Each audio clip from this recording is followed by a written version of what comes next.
Hi friends. ఏం YouTube పాలసీసో ఏమో friends, నాదైతే ఒక షార్ట్ యూట్యూబ్ రిమూవ్ చేసేసింది నా ఛానల్ నుంచి. మెయిల్ అయితే మిస్లీడింగ్ కంటెంట్ ఉంది, అందుకే రిమూవ్ చేస్తున్నామనేసి వచ్చింది. అసలు అందులో ఏముందంటే, ఆ వీడియోలో నాకు బేబీ ఉన్నాడు కదా, లైక్ రోహన్, వాడు ఒక ప్లేట్ చూపించి తాతయ్యకి అన్నం పెట్టమ్మా అనేసి అడుగుతాడనమాట. అడగడం అంటే వాడికి మాటలు రావు కదా, సైగ ప్రకారంగా తాతకు అన్నం పెట్టు పెట్టు అన్నట్లు ఒక వీడియో అప్లోడ్ చేశాను. అందులో మిస్లీడింగ్ కంటెంట్ ఉందంట, అది రిమూవ్ చేశారు. అసలు ఏంటో అర్థం కావట్లేదు ఫ్రెండ్స్.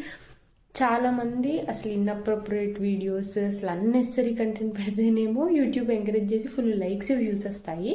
అసలు ఇందులో ఒక చైల్డ్ వాళ్ళ తాతయ్యకి అన్నం పెట్టమని ఒక ఎమోషనల్ వేలో అడుగుతున్నాడు, అదేమో మిస్లీడింగ్ కంటెంట్ అంట.